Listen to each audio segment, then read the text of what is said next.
Hallelujah. Good morning. ಬೆಳಗಾಯ್ತು ಪ್ರಿಯರೇ, ಬನ್ನಿರಿ ಕರ್ತನನ್ನು ಸ್ತುತಿಸೋಣ. ದೇವರೊಂದಿಗೆ ನಮ್ಮ ದಿನಚರಿಯನ್ನು ಪ್ರಾರಂಭಿಸೋಣ. ಪ್ರಾರ್ಥನೆ. ಪರಿಶುದ್ಧ ದೇವರೇ, ನಿಮಗೆ ವಂದನೆಗಳು. ಮತ್ತೊಂದು ದಿನವನ್ನು ನಮ್ಮ ಜೀವಿತದಲ್ಲಿ ಅನುಗ್ರಹಿಸಿದ್ದೀರಿ. ನಿಮ್ಮನ್ನು ಸ್ತುತಿಸುವ ಭಾಗ್ಯ ನಾವು ಬದುಕಿರುವ ಕಾಲವೆಲ್ಲ ನಿಮಗೆ ಋಣಸ್ಥರಾಗಿದ್ದೇವೆ ಎಂಬುದನ್ನು ಜ್ಞಾಪಕದಲ್ಲಿಟ್ಟುಕೊಳ್ಳಲು, ನಿಮ್ಮ ರಾಜ್ಯಕ್ಕೆ ಸೇರುವವರೆಗೂ ನಿಮ್ಮನ್ನು ಸ್ತುತಿಗಾನ ಮಾಡುವುದಕ್ಕೂ ನಿಮ್ಮಲ್ಲಿ ಆನಂದಿಸಲು ನಮ್ಮ ಪ್ರತಿಯೊಬ್ಬೊಬ್ಬರಿಗೂ ಸಹಾಯ ಮಾಡಿರೆಂದು ಕ್ರಿಸ್ತನ ನಾಮದಲ್ಲಿ ಬೇಡುತ್ತೇನೆ ತಂದೆಯೇ, ಆಮೇನ್. ದೇವರಿಗೆ ಸ್ತೋತ್ರ. ಎಷ್ಟು ಜನ ನೀವು ಕರ್ತನನ್ನು ಸ್ತುತಿಸುತ್ತಾ ಇದ್ದೀರಿ? ಎಷ್ಟು ಸಾರಿ ದೇವರನ್ನು ಸ್ತುತಿಸುತ್ತಾ ಇದ್ದೀರಿ? ಬಹಳಷ್ಟು ಸಾರಿ ನಾವು ಹಾಡು ಹಾಡುತ್ತಿರ್ತೇವೆ, ಕೋಟಿ ಕೋಟಿ ಸ್ತೋತ್ರ ಎಂದು, ಕೋಟ್ಯಾನು ಕೋಟಿ ಸ್ತೋತ್ರಗಳೆಂದು. ಎಂದೇ ಆಗಲಿ ನಿಮ್ಮ ಬದುಕಲ್ಲಿ ಒಂದು ವೇಳೆ ನೀವು ಇಲ್ಲಿಯವರೆಗೂ ನೀವು ಸಲ್ಲಿಸಿರುವ ಸ್ತೋತ್ರಗಳು 1,000,000 ಸಾರಿ ಬಂದಿರುತ್ತವೆ ಅಂತೀರಾ? ಬಹಳಷ್ಟು ಸಾರಿ ನಾವು ಸಿಂಪಲ್ ಪದಗಳನ್ನು ಬಳಸುತ್ತೇವೇನೋ, ಆದರೆ ಹೃದಯಾಂತರಾಳದಿಂದ ಕರ್ತನಿಗೆ ಕೃತಜ್ಞತಾ ಸ್ತುತಿಯನ್ನು ಸಲ್ಲಿಸುವಂಥದ್ದು ಎಷ್ಟೋ ದೊಡ್ಡ ಭಾಗ್ಯವಾಗಿದೆ. ಹಲ್ಲೆಲೂಯಾ ಎಂಬ ಮಾತನ್ನು ಎಲ್ಲರೂ ಬಳಸುತ್ತೇವೆ, ಹೌದಲ್ಲವೇ? ಹಲ್ಲೆಲೂಯಾ ಅಂದರೆ ಏನು ಗೊತ್ತಾ ನಿಮಗೆ? ಹಲ್ಲೆಲೂಯಾ ಅಂದರೆ ಅದರ ಅರ್ಥ ದೇವರಿಗೆ ಸ್ತೋತ್ರ, ದೇವರನ್ನು ಸ್ತುತಿಸಿರಿ ಅಷ್ಟೇ. ಪ್ರೈಸ್ ದ ಲಾರ್ಡ್ ಅನ್ನುತ್ತಾರೆ ಇಂಗ್ಲಿಷ್ನಲ್ಲಿ. ಅದಕ್ಕೆ ಇಬ್ರಿಯ ಪದ ಹಲ್ಲೆಲೂಯಾ ಆಗಿದೆ. ಅಂದರೆ ದೇವರಿಗೆ ಸ್ತೋತ್ರ, ದೇವರನ್ನು ಸ್ತುತಿಸಿರಿ ಎಂದರ್ಥ. ದೇವರನ್ನು ಸ್ತುತಿಸುವುದು ಎಷ್ಟೋ ಒಳ್ಳೆಯದಾಗಿದೆ. ಎಷ್ಟು ದೇವರನ್ನು ಸ್ತುತಿಸುತ್ತೇವೋ ಅಷ್ಟರ ಮಟ್ಟಿಗೆ ನಾವು ಆಧರಿಸಲ್ಪಡ್ತೇವೆ, ಅಷ್ಟೊಂದು ದೇವರ ಕೃಪೆಯನ್ನು ನಾವು ಹೊಂದಿಕೊಳ್ತೇವೆ. ಪ್ರತಿಯೊಂದು ವಿಷಯದಲ್ಲಿ ದೇವರನ್ನು ಸ್ತುತಿಸುವುದನ್ನು ಕಲಿಯಬೇಕು. ದೇವರು ಸ್ತುತಿಗೆ ಪಾತ್ರನಾಗಿದ್ದಾನೆ ಹೊರತು ಯಾವತ್ತೇ ಆಗಲಿ ಆತನು ದೂಷಣೆಗೆ ಪಾತ್ರನಲ್ಲ. ಈ ದಿನ ಶುಕ್ರವಾರ ಉಪವಾಸ ಪ್ರಾರ್ಥನೆಗೆ ಹೋಗ್ತಿದ್ದೇವೆ. ಎದಕ್ಕಾಗಿ? ಸಭೆಗೆ ಹೋಗ್ತಿರೋ ಇಲ್ಲವೋ? ಹೋಗಿರಿ. ಎದಕ್ಕಾಗಿ? ದೇವರ ಸನ್ನಿಧಿಯಲ್ಲಿ ಉಪವಾಸವಿದ್ದು ಪ್ರಾರ್ಥಿಸುವುದಕ್ಕಾಗಿ. ಅಂದರೆ ಉಪವಾಸವಿದ್ದು ಪ್ರಾರ್ಥಿಸುವುದು ಅಂದರೆ ದೇವರ ಬಳಿಗೆ ಹೋಗಿ ಉಪವಾಸವಿದ್ದು ಅಳುವುದಕ್ಕಾಗಿಯೋ ಅಲ್ಲ. ಅದಕ್ಕೆ ಯೇಸು ಹೇಳಿದ್ದಾರೆ, ನೀವು ಉಪವಾಸವಿರುವಾಗ ವೇಷಧಾರಿಗಳಾಗಿ ಇರಬೇಡಿರಿ, ನಿಮ್ಮ ಮುಖ ವಿಕಾರವಾಗಿ ಮಾಡಿಕೊಳ್ಳಬೇಡಿರಿ, ತಲೆಗೆ ಎಣ್ಣೆ ಹಚ್ಚಿಕೊಂಡು ಫ್ರೆಶ್ ಆಗಿ ಹೋಗಿರಿ. ನಿಜವೇ, ಕರ್ತನ ಮುಂದೆ ಮಾತಾಡಿಕೊಳ್ಳಲು ಹೋಗುವುದಕ್ಕಾಗಿ, ಕರ್ತನ ಮುಂದೆ ನಾವು ಕಾಣಿಸಿಕೊಳ್ಳಲು ಸಿದ್ಧರಾಗುವುದಕ್ಕಾಗಿ ಅದು ನಮ್ಮ ಹೃದಯಕ್ಕೆ ಉಲ್ಲಾಸ ಉಂಟು ಮಾಡಬೇಕು.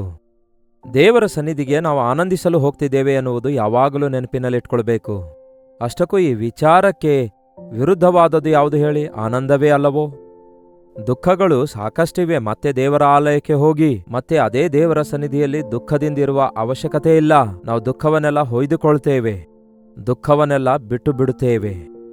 ಆ ದುಃಖಗಳೆಲ್ಲ ತೀರಿ ಹೋಗ್ತವೆ, ನಿಮ್ಮ ದುಃಖ ದಿನಗಳೆಲ್ಲ ಸಮಾಪ್ತವಾಗ್ತವೆ ಎಂಬ ಆಧರಣೆಯಿಂದ ತಿರುಗಿ ಆನಂದಕರವಾಗಿ ತಿರುಗಿ ಬರಬೇಕು.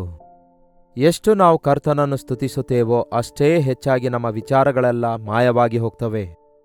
ನಾವು ದುಃಖ ಪಡುವಾಗ ಸೈತಾನನಿಗೆ ಬಹಳ ಸಂತೋಷ ಪ್ರಿಯರೇ. ನಾವು ದುಃಖ ಪಡೋದು ಅವನಿಗೆ ಬೇಕಾಗಿತ್ತು ಎನ್ನುವಂತೆ, ಅದು ಒಂದು ಥರ ಉರಿಯುವ ಬೆಂಕಿಯೊಳಗಡೆ ತುಪ್ಪ ಹೊಯ್ದಂತೆ. ಅವನು ನಮ್ಮ ದುಃಖವನ್ನು ಮತ್ತಷ್ಟು ಹೆಚ್ಚಾಗಿ ಮಾಡುವುದಕ್ಕೋಸ್ಕರ ನಮ್ಮನ್ನು ಕುಗ್ಗಿಸುವಂತಹ ಯೋಚನೆಗಳು ಇಲ್ಲವೇ ಸುತ್ತಲಿರುವವರ ಮಾತುಗಳು ನಮ್ಮನ್ನು ದುಃಖಿತರನ್ನಾಗಿ ಮಾಡ್ತವೆ.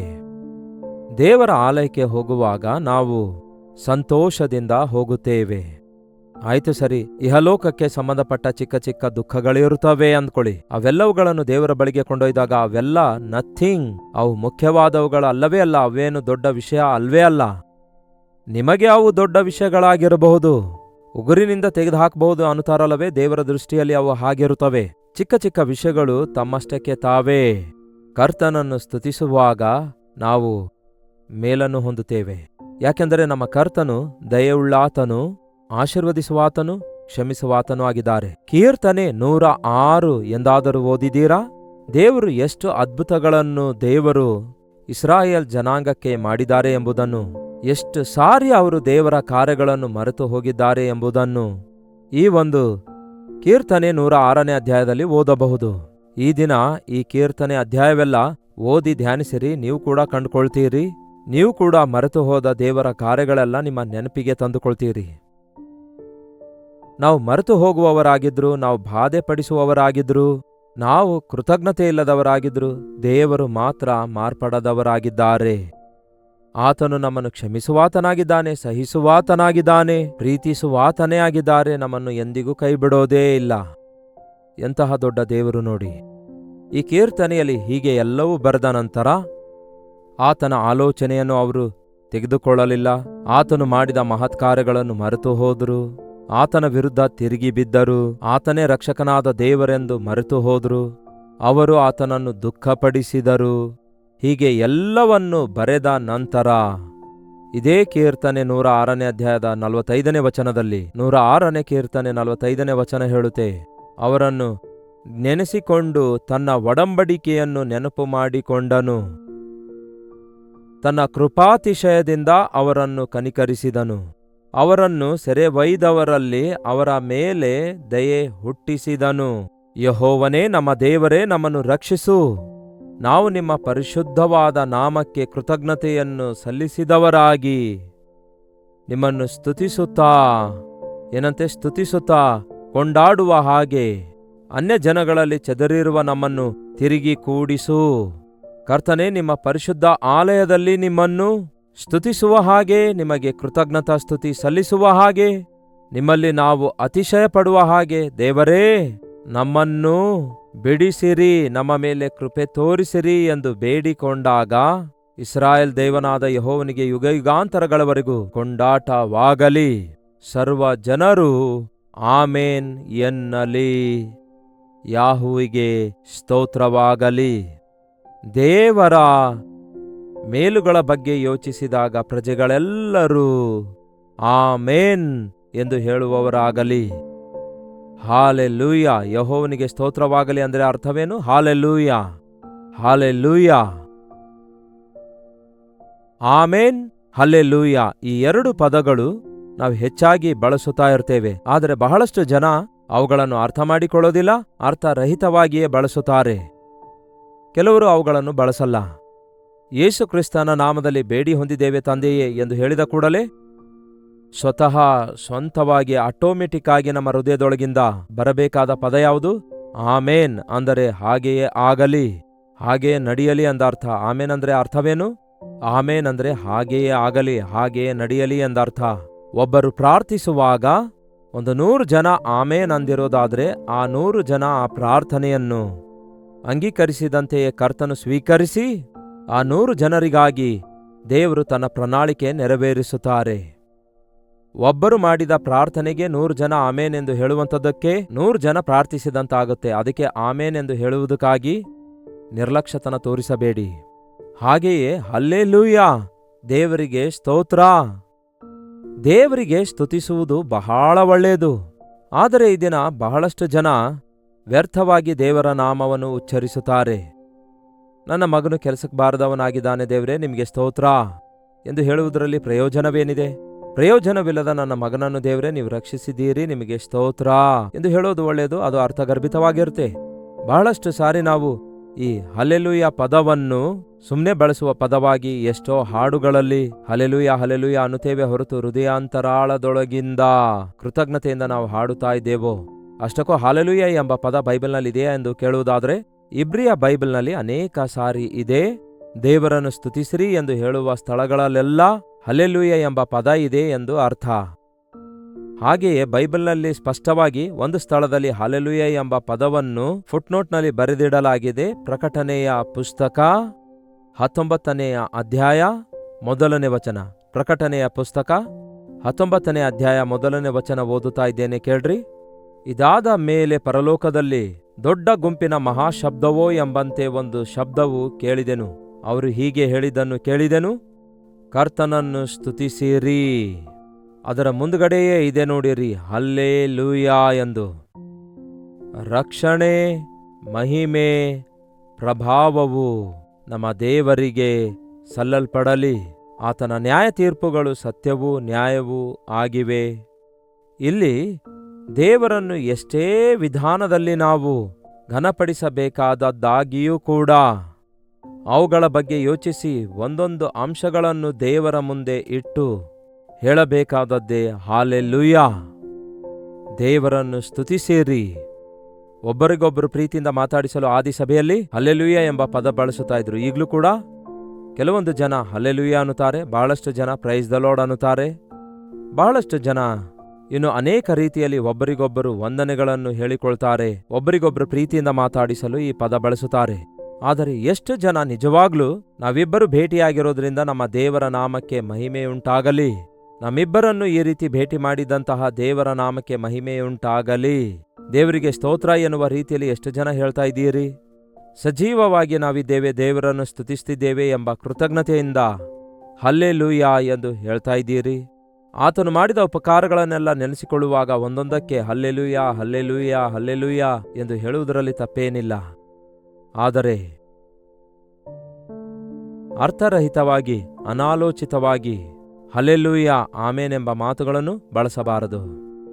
ಒಂದಾನೊಂದು ದಿನ ಒಬ್ಬ ವ್ಯಕ್ತಿ ಈ ಮಾತುಗಳನ್ನು ಬಹಳ ಇಷ್ಟಪಟ್ಟು ತನಗೊಂದು ಕುದುರೆ ಇದ್ರೆ ಆ ಕುದುರೆಗೆ ಹೀಗೆ ಕಲಿಸಿದನಂತೆ. ಆ ಕುದುರೆಯನ್ನು ಹತ್ತು ಕೂತ್ಕೊಂಡು ಹಗ್ಗವನ್ನು ಹಿಡಿದುಕೊಂಡು ಹಲ್ಲೆಲೂಯಾ ಅಂದ ಕೂಡಲೇ ಅದು ಬಹಳ ವೇಗವಾಗಿ ಓಡುತ್ತಾಯ್ತಂತೆ. ಅದನ್ನು ನಿಲ್ಲಿಸಬೇಕಾದ್ರೆ ಆಮೇನ್ ಅನ್ನುವಾಗ ಸಡನ್ ಬ್ರೇಕ್ ಹಾಕಿದಂತೆ ನಿಲ್ಲುತ್ತಾಯಿತ್ತು.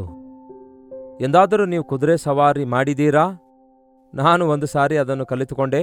ಆ ಕುದುರೆಗೆ ಕಟ್ಟಿದ ಹಗ್ಗ ನಮ್ಮ ಕೈಯಲ್ಲಿಡ್ತಾರೆ, ಅದನ್ನು ಗಟ್ಟಿಯಾಗಿ ಹಿಡ್ಕೊಳ್ಳುವಾಗ ಅದು ಮುಂದೆ ಓಡುತ್ತೆ. ಆಮೇಲೆ ಒಂದು ಕೊರಡೆ ಏಟು ಹಾಕಿದಾಗ ಇನ್ನೂ ಸ್ಪೀಡಾಗಿ ಓಡುತ್ತದೆ. ಈ ಕಡೆಗೆ ಎಳೆದ್ರೆ ಈ ಕಡೆ ತಿರುಗುತ್ತೆ, ಈ ಕಡೆ ಎಳೆದ್ರೆ ಈ ಕಡೆ ತಿರುಗುತ್ತೆ. ಹೀಗೆ ಕೆಲವೊಂದಿವೆ. ಆ ರೀತಿಯಾಗಿ ಕುದುರೆಗೆ ಟ್ರೈನಿಂಗ್ ಕೊಡ್ತಾರೆ. ಆದರೆ ಈ ವ್ಯಕ್ತಿ ಟ್ರೈನಿಂಗ್ ಕೊಟ್ಟದೇನೆಂದರೆ ಹಲ್ಲೆಲೂಯಾ ಎಂದು ಗಟ್ಟಿಯಾಗಿ ಕಿರ್ಚುವಾಗ ವೇಗವಾಗಿ ಓಡುತ್ತೆ, ಹಲ್ಲೆಲೂಯಾ ಎಂದು ಸ್ಲೋ ಆಗಿ ಹೇಳಿದ್ರೆ ಮೆಲ್ಲಗೆ ಓಡುತ್ತೆ, ಆಮೇನ್ ಎಂದು ಗಟ್ಟಿಯಾಗಿ ಹೇಳಿದ್ರೆ ಸಡನ್ ಆಗಿ ಬ್ರೇಕ್ ಹಾಕುತ್ತೆ, ಆಮೇನ್ ಎಂದು ಮೆಲ್ಲಗೆ ಹೇಳಿದ್ರೆ ಸ್ಲೋ ಆಗಿ ನಿಲ್ಲುತ್ತೆ. ಅದು ಎಲ್ಲಿಗೆ ಹೋದ್ರೂ ಕೂಡ, ಇನ್ನು ಬೇರೆ ಏನೇ ಹೇಳಿದ್ರೂ ಕೂಡ ಆ ಕುದುರೆ ಮಾತೇ ಕೇಳಲ್ಲ. ಹಾಗಾಗಿ ಹೋಗಬೇಕೆಂದಿರುವಾಗ ಹತ್ತಿ ಹಲ್ಲೆಲೂಯಾ ಅಂದ ಕೂಡಲೇ ಓಡುತ್ತದೆ, ಆಮೇನ್ ಅಂದ ಕೂಡಲೇ ನಿಲ್ಲುತ್ತೆ. ಒಂದು ದಿನ ಅವನು ಬೆಟ್ಟ ಗುಡ್ಡಗಳಲ್ಲಿ ವಿಹಾರ ಮಾಡುತ್ತಾ, ಆ ಗುಡ್ಡಗಳಲ್ಲಿ ಒಂದು ಎತ್ತರವಾದ ಜಾರಿ ಬೀಳುವ ಸ್ಥಳದಲ್ಲಿ ಪ್ರಯಾಣ ಮಾಡುತ್ತಾ ಹೋಗುತ್ತಾ ಇದ್ದನಂತೆ. ಸಡನ್ ಆಗಿ ಅವನ ಮುಂದೆ ಒಂದು ದೊಡ್ಡ ಅಗಾಧ ಕಾಣಿಸಿತಂತೆ. ಕುದುರೆ ಒಂದು ಹೆಜ್ಜೆ ಮುಂದೆ ಇಟ್ರೆ ಅದರಲ್ಲಿ ಇಬ್ರು ಬಿದ್ದೋಗ್ತಾ ಇದ್ರು. ಅವಾಗ ಏನ್ ಅನ್ಬೇಕು ಎಂದು ಗೊತ್ತಿಲ್ಲದೆ, ಏನ್ ಮಾಡಬೇಕೆಂದು ಗೊತ್ತಾಗದೆ ಸಡನ್ ಆಗಿ ಆ ಮಾತು ನೆನಪಿಗೆ ಬಂತು.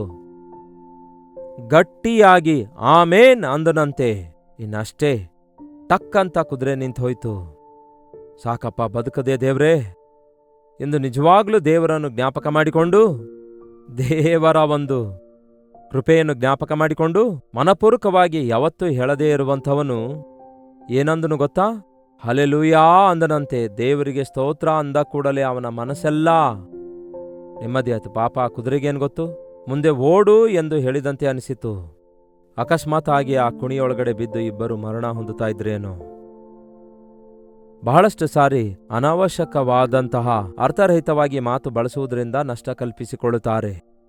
ಹಾಗಂತ ಬಳಸಬೇಡಿರಿ ಎಂದು ಹೇಳ್ತಾ ಇಲ್ಲ, ಆದರೆ ಅರ್ಥಗರ್ಭಿತವಾಗಿ ಈ ಮಾತುಗಳನ್ನು ಉಪಯೋಗಿಸುವುದರಿಂದ ನಾವು ನಮ್ಮ ಪ್ರಾರ್ಥನೆಗಳಿಗೆ ಉತ್ತರ ಹೊಂದಿಕೊಳ್ತೇವೆ. ನಾವು ದೇವರನ್ನು ಸ್ತುತಿಸುವುದರಿಂದ ನೂತನ ಬಲವನ್ನು ಹೊಂದಿಕೊಳ್ತೇವೆ. ಅದಕ್ಕೆ ದೇವರನ್ನು ಸ್ತುತಿಸಿರಿ, ಕಾರಣಗಳನ್ನು ಹುಡುಕಬೇಡಿರಿ. ಬಹಳಷ್ಟು ಕಾರಣಗಳಿವೆ. ಆ ದೇವರನ್ನು ಸ್ತುತಿಸುವುದಕ್ಕಾಗಿ ಎಷ್ಟೋ ಕಾರಣಗಳಿವೆ. ನೋಡೋಣ ಬನ್ನಿ, ಪ್ರಕಟಣೆ 7ನೇ ಅಧ್ಯಾಯ, ಪ್ರಕಟಣೆ ಪುಸ್ತಕ 7ನೇ ಅಧ್ಯಾಯ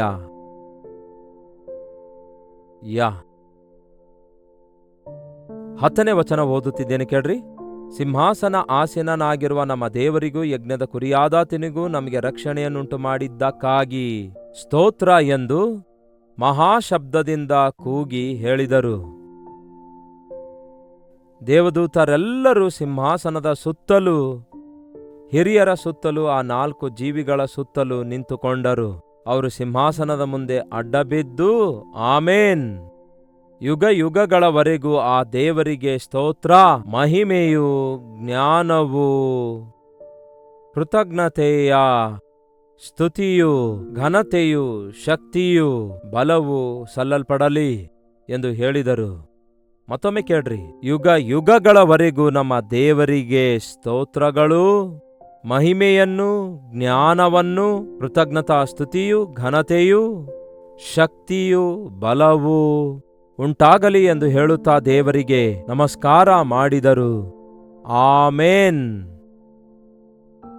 ದೇವರಿಗೆ ಕೃತಜ್ಞತೆ ಹೇಳುವುದಕ್ಕಾಗಿ ಯುಗಯುಗಗಳವರೆಗೂ ಇರುವ ನಮ್ಮ ದೇವರಿಗೆ ಸಮಸ್ತ ವಿಧವಾದ ಮಹಿಮೆ, ಜ್ಞಾನ, ಸ್ತುತಿಯು, ಘನತೆ, ಶಕ್ತಿ, ಮಹಿಮೆ ಆತನಿಗೆ ಸಲ್ಲಿಸುವುದಾದರೆ, ಅಷ್ಟೊಂದು ದೊಡ್ಡ ದೇವರನ್ನು ಸ್ತುತಿಸುವುದನ್ನು ನಾವು ಕಲಿಯುವುದಾದರೆ, ಅಷ್ಟೇ ದೊಡ್ಡ ಆಶೀರ್ವಾದಗಳನ್ನು ನಾವು ಸಂಪಾದಿಸಿಕೊಳ್ಳುತ್ತೇವೆ. ಮತ್ತೊಂದು ಸಾರಿ 19ನೇ ಅಧ್ಯಾಯದಲ್ಲಿ ನೋಡೋದಾದ್ರೆ ಅಲ್ಲಿಯೂ ಕೂಡ ಅದೇ ಘಟನೆಯನ್ನು ನೋಡುತ್ತಿದ್ದೇವೆ. ಅದಕ್ಕಾಗಿಯೇ ಇದಕ್ಕೆ ಪರಲೋಕದ ಭಾಷೆ ಅನ್ನುತ್ತಾರೆ. ಆದರೆ ಪರಲೋಕದಲ್ಲಿ ಹಲ್ಲೆಲೂಯ ಎಂಬ ಮಾತು ಇರುತ್ತದೋ ಇಲ್ಲವೋ ಗೊತ್ತಿಲ್ಲ. ಆದರೆ ಇಹಲೋಕದಲ್ಲಿರುವಾಗ ದೇವರು ಸ್ತುತಿಗೆ ಪಾತ್ರನಾಗಿದ್ದಾನೆಂದು ಗ್ರಹಿಸುವಾಗ ಪ್ರತಿದಿನ ಪ್ರತಿಯೊಂದು ವಿಷಯಕ್ಕಾಗಿ ಆತನನ್ನು ನಾವು ಸ್ತುತಿಸಬೇಕು. ಇದಾದ ಮೇಲೆ ಪರಲೋಕದಲ್ಲಿ ದೊಡ್ಡ ಗುಂಪಿನ ಮಹಾಶಬ್ದವೋ ಎಂಬಂತೆ ಒಂದು ಶಬ್ದವನ್ನು ಕೇಳಿದೆನು. ಕರ್ತನನ್ನು ಸ್ತುತಿಸಿರಿ, ರಕ್ಷಣೆ, ಮಹಿಮೆ, ಪ್ರಭಾವಗಳು ನಮ್ಮ ದೇವರಿಗೆ ಸಲ್ಲಲ್ಪಡಲಿ. ಯಾಕೆ ದೇವರನ್ನು ಸ್ತುತಿಸಬೇಕು? ಆತನು ರಕ್ಷಿಸಿದ್ದಕ್ಕಾಗಿ, ಮಹಿಮೆ ಪ್ರಭಾವಗಳಿಂದ ಆತನು ಬರಲಿಕ್ಕಿದ್ದಾನೆ. ಆತನೊಂದಿಗಿರಲು ನಮ್ಮನ್ನು ಕರೆದುಕೊಂಡು ಹೋಗುವುದಕ್ಕಾಗಿ ಆತನನ್ನು ಸ್ತುತಿಸಬೇಕು. 2ನೇ ಸಾರಿ ಕರ್ತನನ್ನು ಸ್ತುತಿಸಿರಿ ಎಂದು ಹೇಳಲಾಯಿತು. ಎದಕ್ಕಾಗಿ? ಆತನು ಈ ಲೋಕವನ್ನು ಪ್ರತಿದಂಡನೆ ಮಾಡಲು ಬರಲಿಕ್ಕಿದ್ದಾನೆ. 3ನೇ ಸಾರಿ ಮತ್ತೊಮ್ಮೆ ಹಿರಿಯರೆಲ್ಲರೂ ಸೇರಿ ಕರ್ತನನ್ನು ಸ್ತುತಿಸಿರಿ ಎಂದು ಸಿಂಹಾಸನ ಆಸೀನರೂಢನಾದ ದೇವರಿಗೆ ನಮಸ್ಕಾರ ಮಾಡಿದರು. ಹಾಗೆಯೇ 7ನೇ ವಚನ ಹೇಳುತ್ತೆ, ಬಲವಾದ ಗುಡುಗಿನ ಶಬ್ದವೋ ಎಂಬಂತೆ ಒಂದು ಶಬ್ದವು, ಸರ್ವಾಧಿಕಾರವು ನಮ್ಮ ದೇವರವೇ ಎಂಬುದಾಗಿ, ನಮ್ಮ ದೇವರೇ ಆಳುತ್ತಿದ್ದಾನೆ, ಆತನನ್ನು ಸ್ತುತಿಸಿರಿ. ಸರ್ವಾಧಿಕಾರಿಯಾಗಿರುವ ಕರ್ತನು ನಮ್ಮ ದೇವರು ಆಳುತ್ತಾ ಇರುವುದರಿಂದ, ಈಸ್ ಅಂಡರ್ ಥ್ರೋನ್, ಆತನು ಸಿಂಹಾಸನ ಆಸೀನರೂಢನಾಗಿರೋದ್ರಿಂದ ಆತನೇ ಸ್ತುತಿಗೆ ಪಾತ್ರನು. ಇನ್ನು ಮೇಲೆ ಹಲ್ಲೆಲೂಯ ಅನ್ನುವಾಗೆಲ್ಲ ಮನಪೂರ್ವಕವಾಗಿ ಕೃತಜ್ಞತಾ ಸ್ತುತಿಯನ್ನು ಸಲ್ಲಿಸುತ್ತಾ ಅರ್ಥಗರ್ಭಿತವಾಗಿ ಉಪಯೋಗಿಸಿರಿ. ಆಮೇನ್ ಅನ್ನುವಾಗ ಆ ಪ್ರಾರ್ಥನೆಯನ್ನು ಕೇಳಿ ಇತರರೊಂದಿಗೆ ಸೇರಿ ಐಕ್ಯವಾಗಿ ನೀವು ಬೇಡಿಕೊಂಡ ಪ್ರಾರ್ಥನೆಗಳೆಲ್ಲವೂ ಯೇಸುವಿನ ನಾಮದಲ್ಲಿ ದೇವರು ಅಂಗೀಕರಿಸಿದ್ದಾರೆಂದು ನಂಬುತ್ತಾ ಹಾಗೆಯೇ ಆಗಲಿ ಎಂದು ಅರ್ಥ ಕೊಡುವ ಆಮೇನ್ ಎಂಬ ಪದವನ್ನು ಬಳಸಿರಿ. ಪ್ರಾರ್ಥನೆ. ಪರಿಶುದ್ಧ ದೇವರೇ, ಪ್ರೀತಿಯುಳ್ಳ ತಂದೆಯೇ, ಕ್ರೈಸ್ತಿಯ ಜೀವಿತ ಜೀವಿಸುತ್ತಿರುವಂತಹ ನಾವು ನಿಮ್ಮೊಂದಿಗೆ ಸಹವಾಸವುಳ್ಳವರಾಗಿ ಪ್ರತಿಯೊಂದು ವಿಷಯದಲ್ಲಿ ನಿಮ್ಮನ್ನು ಸ್ತುತಿಸುವವರಾಗಿರುವುದಕ್ಕಾಗಿ ನಾವೆಷ್ಟೇ ಸಾರಿ ನಿಮ್ಮ ಮೇಲನ್ನು ಮರೆತರೂ ಸಹ, ಎಷ್ಟೋ ಸಾರಿ ನಿಮಗೆ ಕೃತಜ್ಞತೆ ಸಲ್ಲಿಸದೇ ಇರುವಾಗ ನಮ್ಮನ್ನು ಕ್ಷಮಿಸುವ ದೇವರಾಗಿದ್ದೀರಿ ಎಂದು ನಂಬಿ ನಿಮ್ಮಿಂದಲೇ ನಮಗೆ ಸ್ವಸ್ಥತೆ, ರಕ್ಷಣೆ, ಆಶೀರ್ವಾದಗಳು, ದಿವ್ಯದಾನಗಳು, ಮೇಲುಗಳು ಉಂಟಾಗ್ತಿವೆ ಎಂದು ಇನ್ನೂ ಹೆಚ್ಚಾಗಿ ನಮ್ಮನ್ನು ಪ್ರೀತಿಸುವ ದೇವರಾಗಿರೋದ್ರಿಂದ ಎಷ್ಟೋ ನೀವು ಸ್ತುತಿಗೆ ಪಾತ್ರರಾಗಿದ್ದೀರಿ. ಸಮಸ್ತ ಘನತೆ, ಮಹಿಮೆ ನೀಕೇ ಸಲ್ಲಲ್ಪಡಲಿ ಎನ್ನುವುದು ಜ್ಞಾಪಿಸಿಕೊಳ್ಳುತ್ತಾ ನಿಮ್ಮನ್ನು ಸ್ತುತಿಸುವ ಹಾಗೆ ನಮ್ಮ ಜೀವಿತದಲ್ಲಿ ನಿಮ್ಮ ಚಿತ್ತವನ್ನೇ ನೆರವೇರುವ ಹಾಗೆ ಆಮೇನ್, ಹಲ್ಲೆಲೂಯ ಎಂಬ ಮಾತುಗಳು ಅರ್ಥಗರ್ಭಿತವಾಗಿ ಉಪಯೋಗಿಸಿ ಆಶೀರ್ವದಿಸಲ್ಪಡುವಂತೆ ನಮ್ಮ ಪ್ರತಿಯೊಬ್ಬರಿಗೂ ಸಹಾಯ ಮಾಡಿರೆಂದು ಕ್ರಿಸ್ತನ ನಾಮದಲ್ಲಿ ಬೇಡುತ್ತೇನೆ ತಂದೆಯೇ, ಆಮೇನ್. ನಮ್ಮ ತಂದೆಯಾದ ದೇವರ ಪ್ರೀತಿಯು, ಮಗನಾಗಿರುವ ಕ್ರಿಸ್ತನ ಕೃಪೆಯು, ಆದರಣೆ ಕರ್ತನಾದ ಪವಿತ್ರಾತ್ಮನ ಸಹವಾಸವು ಕೂಡಿ ಬಂದಿರುವ ನಮ್ಮೆಲ್ಲರ ಸಂಗಡ ಇಂದಿಗೂ ಸದಾಕಾಲಕ್ಕೂ ನೆಲೆಯಾಗಿರಲಿ, ಆಮೇನ್. ದೇವರಿಗೆ ಸ್ತೋತ್ರ. ನಿಮ್ಮ ಪ್ರಾರ್ಥನಾ ಮನವಿಗಳನ್ನು 8939731313 ನಂಬರಿಗೆ ಒಂದು ಟೆಕ್ಸ್ಟ್ ಇಲ್ಲವೇ ವಾಯ್ಸ್ ಮೆಸೇಜ್ ಮುಖಾಂತರ ನಮಗೆ ವಾಟ್ಸಪ್ ಕಳಿಸಿಕೊಡಿರಿ. ಇತರ ದೇಶದಿಂದಲೂ ಸಹ ವೀಕ್ಷಿಸುವುದಾದರೆ ಇದೇ ನಂಬರ್ಗೆ ನಿಮ್ಮ ಪ್ರಾರ್ಥನಾ ಮನವಿ ತಪ್ಪದೆ ಕಳಿಸಿಕೊಡಿರಿ. ಅದಕ್ಕೆ ಇದನ್ನು ನೋಟ್ ಮಾಡಿಕೊಳ್ಳಿ. ಡಾಕ್ಟರ್ ಜಯಪಾಲ್ ಕನ್ನಡ ಯೂಟ್ಯೂಬ್ ಚಾನಲ್ಗೆ ಸಬ್ಸ್ಕ್ರೈಬ್ ಮಾಡಿಕೊಳ್ಳಿ. ಲೈಕ್ ಮಾಡುವುದನ್ನು, ಶೇರ್ ಮಾಡುವುದನ್ನು, ಕಾಮೆಂಟ್ ಸೆಕ್ಷನ್ನಲ್ಲಿ ಬಂದು ಹೆಸರು ಊರು ಟೈಪ್ ಮಾಡುವುದನ್ನು ಎವ್ರಿ ಡೇ ಮರೆಯಬೇಡಿರಿ. ಯಾಕೆಂದರೆ ಎಷ್ಟೋ ಪ್ರಯಾಸಪಟ್ಟು ಪ್ರಾರ್ಥಿಸಿ ಈ ಸಂದೇಶ ತಲುಪಿಸ್ತಿದ್ದೇವೆ. ನೀವು ನಿಜವಾಗ್ಲೂ ಆಶೀರ್ವದಿಸಲ್ಪಟ್ರೆ ಅದೇ ನಮಗೆ 10,000. ದೇವರ ನಾಮದಲ್ಲಿ ನೀವೆಲ್ಲರೂ ಆಶೀರ್ವದಿಸಲ್ಪಡಬೇಕೆಂದು, ಕರ್ತನ ಬರೋಣಕ್ಕಾಗಿ ನಾವೆಲ್ಲರೂ ಸಿದ್ಧರಾಗಿರಬೇಕೆಂದು ಎಷ್ಟೋ ಆಸೆಯಿಂದ ದೇವರ ಸನ್ನಿಧಿಯಲ್ಲಿ ಮೊರೆ ಇಡ್ತಾ ಇದ್ದೇವೆ. ಆಮೇನ್. ಹಾಗೆಯೇ ಆಗಲಿ. ದೇವರು ನಮ್ಮೆಲ್ಲರಿಗೂ ಹಾಗೆಯೇ ಸಹಾಯ ಮಾಡಲಿ. ಹಲ್ಲೆಲೂಯ. ಆತನಿಗೆ ಸ್ತುತಿಯುಂಟಾಗಲಿ. ಕರ್ತನ ಚಿತ್ತವಿರುವುದಾದರೆ ಮತ್ತೆ ನಾಳೆ ಇದೇ ಅನುದಿನದ ಧ್ಯಾನ ಎಂಬ ಕಾರ್ಯಕ್ರಮದಲ್ಲಿ ಮತ್ತೆ ಭೇಟಿಯಾಗೋಣ. ಅಲ್ಲಿವರೆಗೂ ದೇವರ ಮಹಾಕೃಪೆ ನಿಮ್ಮೆಲ್ಲರೊಂದಿಗಿರಲಿ.